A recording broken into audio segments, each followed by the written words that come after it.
Welcome to the Conscious Living Podcast, conversations to educate, empower, and enlighten our world. An uplifting and inspiring series of conversations and talks with your host, Jackie Woodside. We are educating minds, empowering lives, and enlightening souls to create a world where love prevails. In this engaging podcast, we deliver exciting, positive, transformative talks and teachings designed to elevate your life. Now, let's join our host, Jackie Woodside, for this week's session. Hi, everybody, and thank you so much for being here with me again for another episode of the Conscious Living Podcast, where we are here and seeking to fulfill on our promise to educate, empower, and enlighten our world.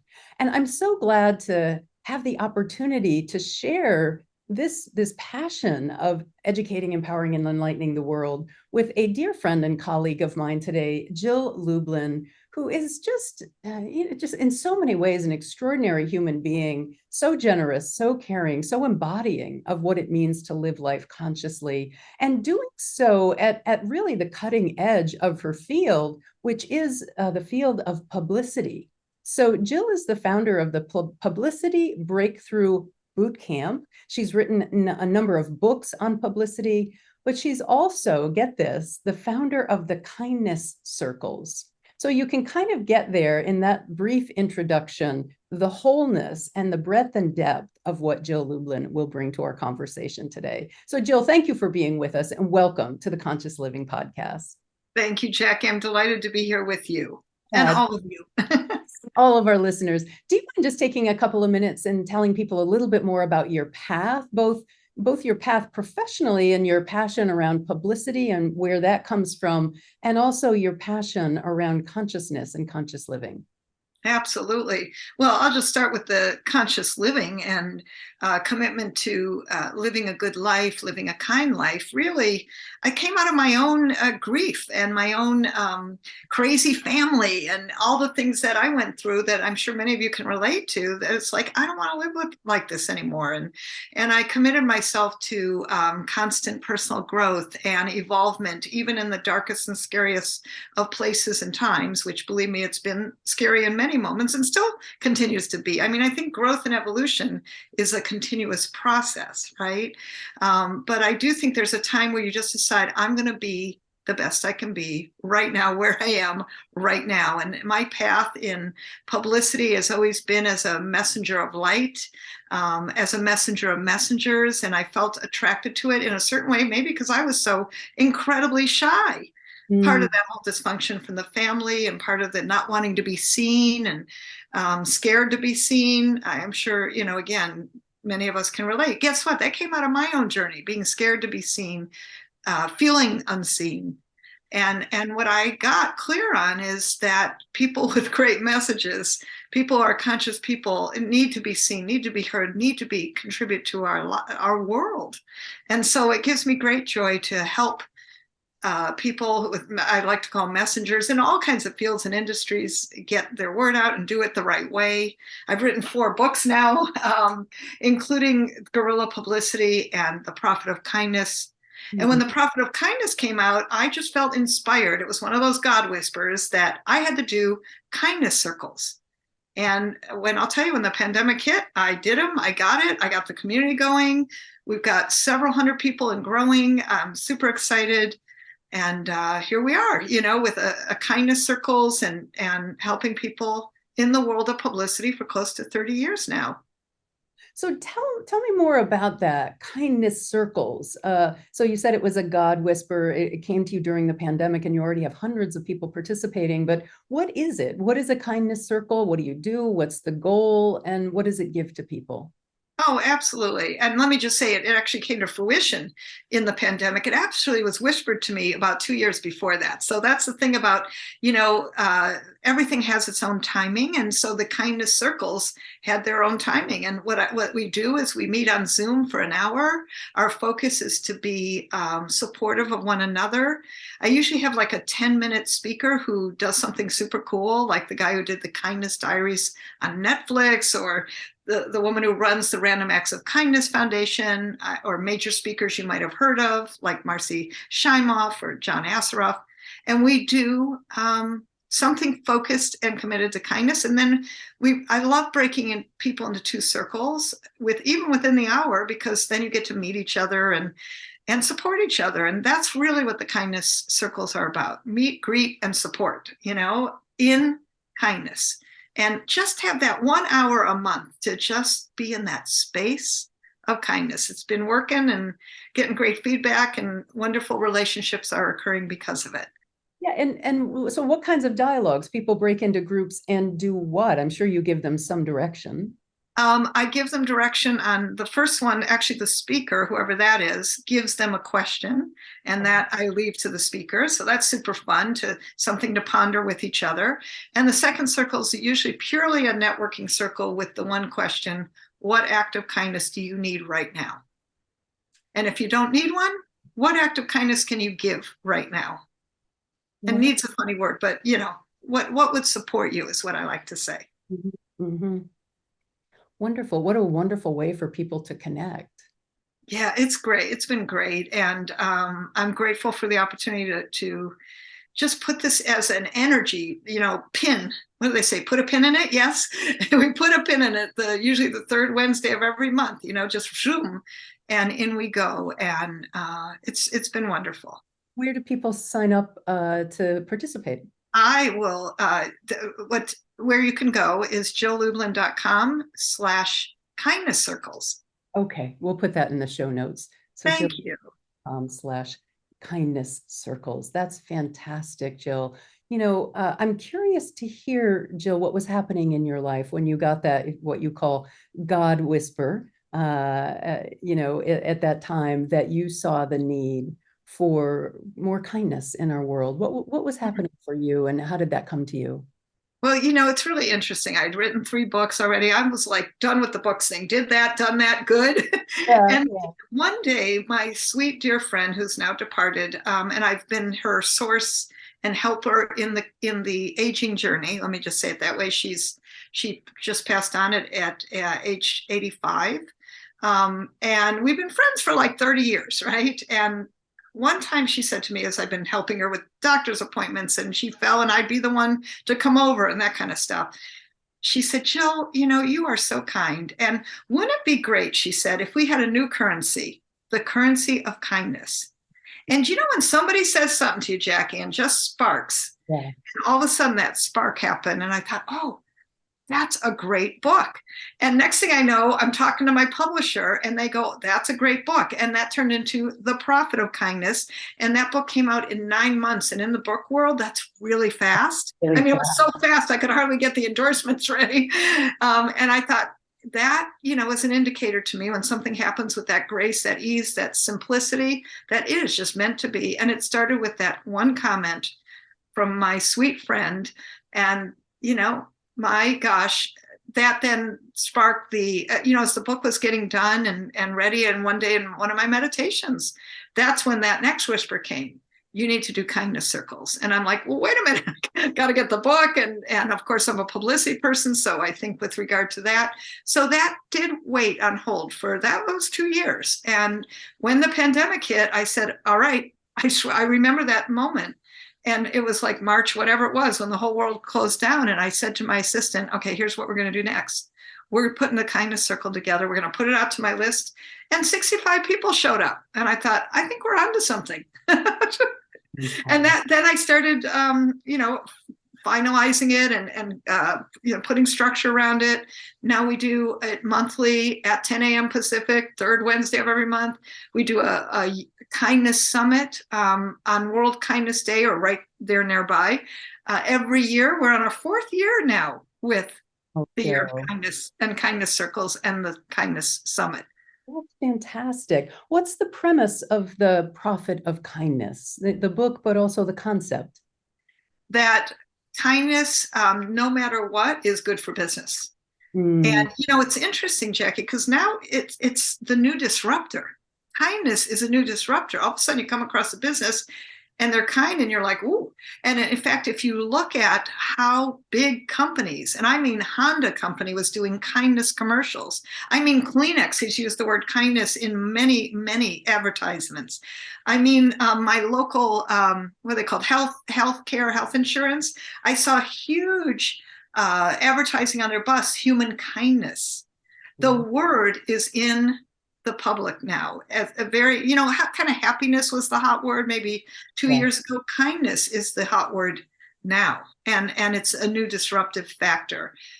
And what I found in the Profit of Kindness is that the companies we interviewed, small and big, by the way, mostly small businesses, guess what? When they were kind, and it could be as simple as with a client who can't make a time, you go, oh, no worries, no problem, right? If you don't hold them to a tight policy, whatever it is. To the large companies, we found that those that were kind made more money, had happier employees, usually were happier internally and externally, which of course was good for business, right? And so kindness just really did, wonderfully enough, often lead to profit.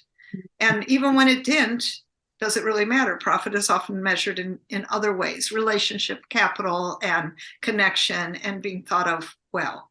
Exactly right. And lack of turnover and employee retention and employee satisfaction, those things go a very long way as well. I think about kindness as a natural extension of living life consciously, right?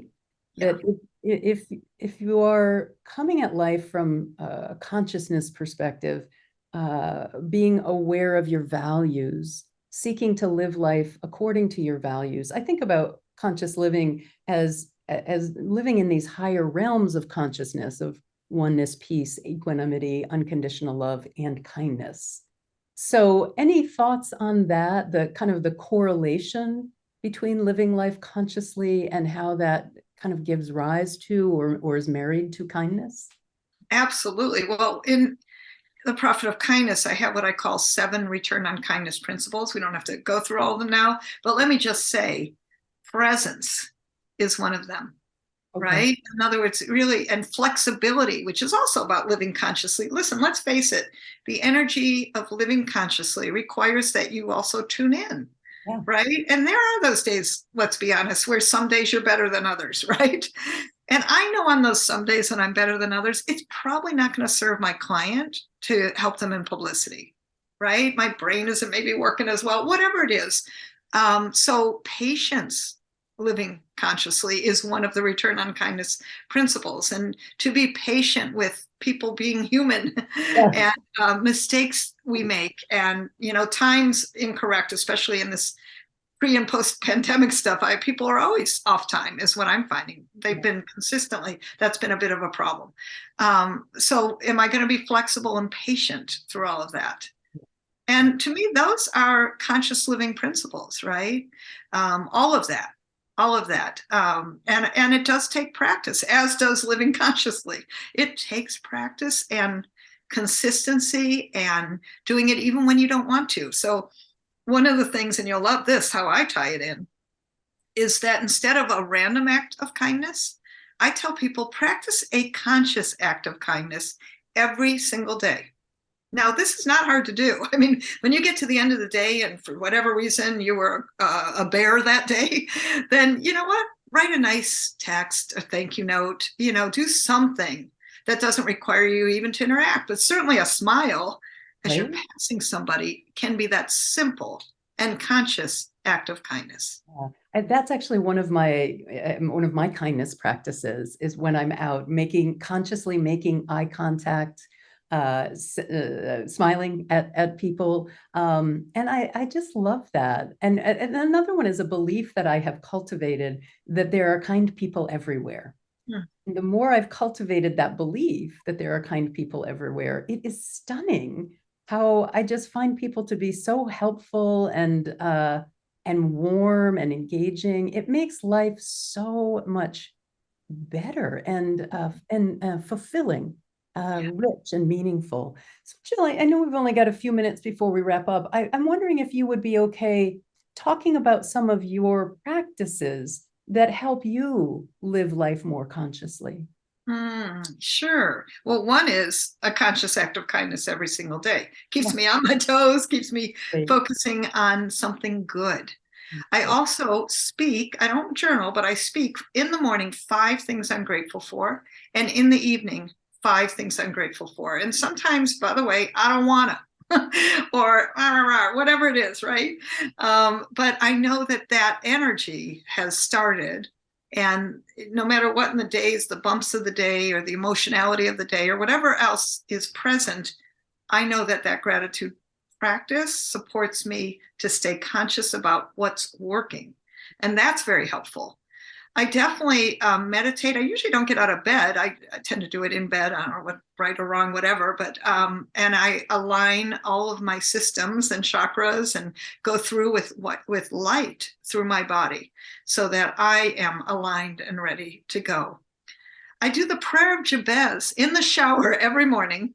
Do you Um, yeah, really? yeah, I do, and it's beautiful. I speak it out loud, and that also grounds me and supports me. Is it short? And those Is it, short ones.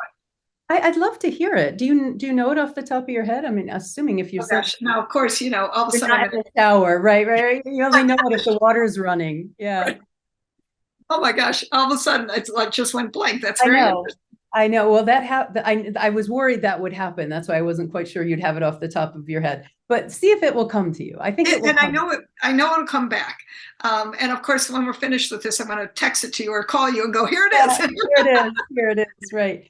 And I love imbuing this show with that energy of prayer.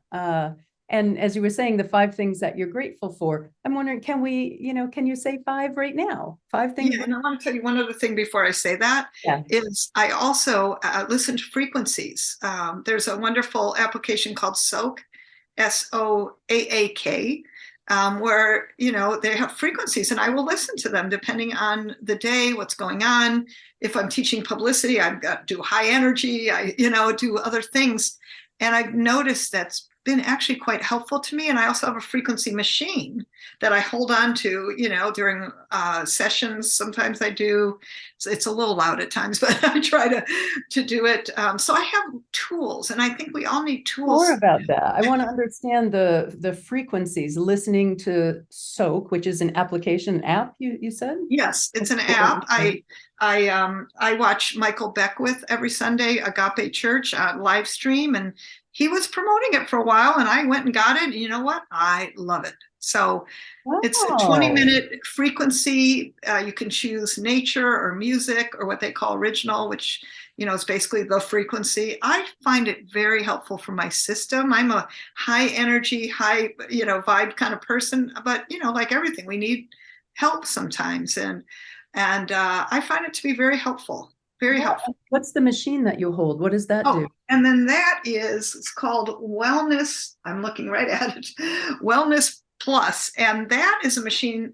For instance, all through COVID, I did an anti-COVID frequency. Wow. If my back is hurting, it actually sends frequencies and pattern to different parts of the body. You can actually apply things right to your body. It's amazing the difference. That was actually why we bought it. Is my husband was having some knee issues, and somebody put it right on his knee. It was like miraculous. I'm like, okay. Oh, But I use it for everything. I have so underneath whatever I'm treating that day, I always play the frequency of bliss, because that's a state I'd like to live in. right. And so I play that frequency, and usually anti-COVID too. So just I cause. love it. Yeah. It reminds me of the quote from Nikola Tesla that if we want to understand the secrets of the universe, think in terms of energy, frequency, and vibration. And Yes. what you're saying is it elevates your mood, it gives you vitality, it has healing properties to it, all through energy, frequency, and vibration. I love that. I love that you're bringing that to the show as a consistent practice Big for time. living consciously. Big time, including, being responsible for my own energy. Listen, I'm responsible for my own energy, as are you, as we all are, right? And in the world of publicity, I start my publicity courses with, listen, you got to hold your energy today, because when you're being interviewed, when you're, out in the world and meeting clients, this is your energy. And that's your statement, your fingerprints, your field prints, your way that you are seen and heard and appreciated. And people will say to me, I want to work with you because I love your energy. Well, let me tell you, Jackie, it's a practice, right? It's a conscious practice to do the best with my energy that I can. And some days I might just stay in bed and not be out there, but that's an energetic choice too. Yeah, I love Brendan Bouchard says that you have to generate the energy that you want to live in. You can't just sit and wait or hope for it, but he says, just like a power plant, you have to generate it. And amen. Absolutely. Yeah, it's so true. And there are things that we can do consciously that help us generate the vibration, the frequency, and the energy of, joy, bliss, productivity, happiness, and oneness. So it really is up to us how we want to generate that. So let's end today, Jill, by just going into that space of gratitude and thinking consciously, just right here, right now, in this now moment, what we have to be grateful for. So I'll invite you to share a few, and then I'll chime in behind you. Wonderful. Well, I am grateful for having this conversation with you right now, and all the people we're touching, all of you out there right now with these messages, and may it ripple and be blessed. I am grateful for my two kitties who I get to cuddle with, Magic and Miracle. And I know, because I get to call out Magic and Miracle every day. And that's why I consciously named them that. Jill, that's brilliant. Isn't that fun?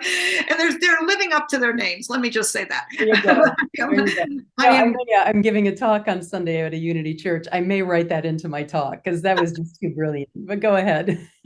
And I am grateful for my two sweet kitties. I am grateful for a wonderful, loving partnership where, he supports me and loves me and, lets me be me, really, in all of me. And that's a beautiful thing. And I'm very grateful for that. I'm very grateful for my team, the people who help me be me out in the world in business, and my assistant and my bookkeeper and my podcast booker and the person in the Philippines who works with me and anyone else, that just supports in different ways. I'm just so grateful for my team. That is my day-to-day help. And I'm grateful to do what I love and love what I do. I'm so grateful for that, and so grateful that I can be in that space and be for others an example of that. Beautiful. Thank you, Jill. I partially wanted you to do that because it raises the vibe, but also I want people who perhaps aren't familiar with a gratitude practice to hear and recognize just how incredibly simple it is. It is a shift in perspective, which is one definition of a miracle. It's a shift in perspective from what's not working and what we have to complain about to all of the blessings of our lives. So I'm grateful, Jill, for you, for your generosity and your love. I have to tell our listeners that you are practicing those principles of kindness today and how you are interacting with me. I will tell our listeners that Jill and I had a previous recording that I somehow, through my technological wizardry, lost.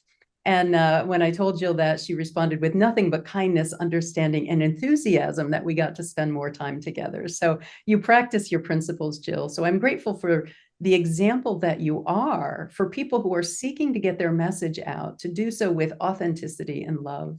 And I'm grateful for technology, that you can be, over in California and I'm here in Massachusetts, and we are touching people all around the world.